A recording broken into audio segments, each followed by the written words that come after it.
नमस्कार, एक बार फिर स्वागत है आप सभी लोगों का। आपने पिछली वीडियो में देखा देयर का यूज़ एक नए तरीके से। ज़रा इसको अच्छे तरीके से और समझते हैं। इसमें मैं आपको दो चित्र दे रहा हूँ मैं, ये हाथ से ही बनाए गए हैं। हमारा मकसद है इसे समझना कि क्या है।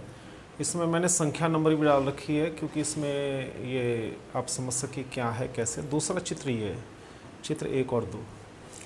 तो इसमें मान लीजिए हम दो जगह यानी चित्र की बात कर रहे हैं। अब इसमें देखिए देयर का यूज़ कैसे होगा, इसमें हमें ये देखना होगा। पहले चित्र को डिस्क्राइब करते हैं थोड़ा। ये देखिए पहला चित्र भी आप देखिए और इससे जुड़े हुए वाक्य भी आप एक साथ देख रहे हैं। देखिए there is a fan in this room, यानी कि इस रूम में एक पंखा है।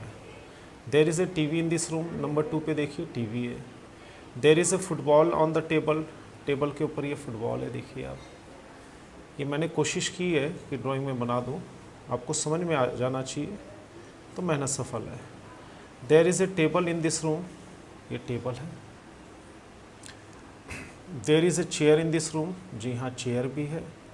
There is a bed in this room, ये बेड है। बेड जैसा लग नहीं रहा है पर आप इसे बेड मानिए, 2 तकिए रखे हुए। तो ये पहला जो चित्र था, मान लीजिए आप किसी से डिस्क्राइब कर रहे हैं तो आप कैसे डिस्क्राइब करेंगे? आप देयर इज़ देयर आर का यूज़ करेंगे। अगर सामने है तो आप उसकी बात कर सकते हैं। तो आपने देखा, यहाँ पे वीडियो को रोक के देखिए तो आप देखेंगे देयर इज़, देयर का मतलब वहाँ, रूम की बात कर रहा हूँ मैं। इसके लिए मैंने देखिए in the room, on the table, in the room, ऐसे वर्ड्स यूज़ किए लास्ट में। तो इसके कई टुकड़े हो गए। पहले देयर लिखेंगे हम, फिर is are am was were will be, जो भी हमें यूज़ करना है वो लिखेंगे। फिर क्या चीज़ है वो उसके बाद में आएगा, जैसे फ़ैन, टीवी, फुटबॉल, किसकी बात कर रहे हैं आप, वो लिखेंगे टेबल, चेयर, बेड। फिर उसके बाद इन, ऑन, एट का यूज़ होता है कि इन this room, in the room. तो इस तरह से आप कहीं किसी जगह को, किसी चीज़ को आप डिस्क्राइब कर सकते हैं देयर से। आइए दूसरा चित्र देखते हैं।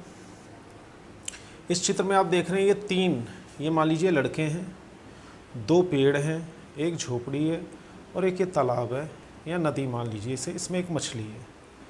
इसको इसलिए बना रखा है ताकि आप समझ जाएं।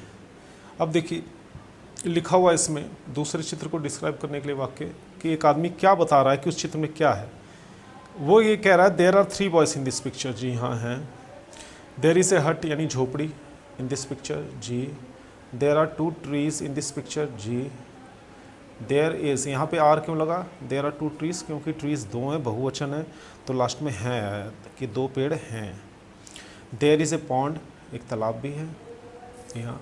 There is a fish in the pond, यानी पिक्चर में तालाब है, तालाब में मछली है। तो इसके आगे हम ये भी लिख सकते हैं कि there is a fish in the pond in this picture, there is a pond in this picture. तो आप देख रहे हैं। अब यहाँ पे फिर पॉज कर लीजिए तो दोनों चित्रों से आप समझ सकते हैं कि देयर का यूज़ कैसे हो रहा है, बड़े आसान तरीके से। तो कुल मिला के हमने वीडियोस में देखा कि देयर का मतलब होता है कि आप किसी जगह के बारे में बात करें कि वहाँ पर कुछ है, क्या है और कितने हैं, उस चीज़ों के बारे में जानते हैं। आगे और वीडियोस में भी जानेंगे कि हाउ मैनी, हाउ मच का यूज़ कैसे होता है और उसके साथ देयर कैसे यूज़ करते हैं, वो भी हम देखेंगे। तब तक इस वीडियो को देखिए और इस चैनल को सब्सक्राइब कीजिए और औरों को भी शेयर कीजिए और सारी वीडियोस देखिए। मैं आपसे ये कहूँगा। बहुत बहुत धन्यवाद।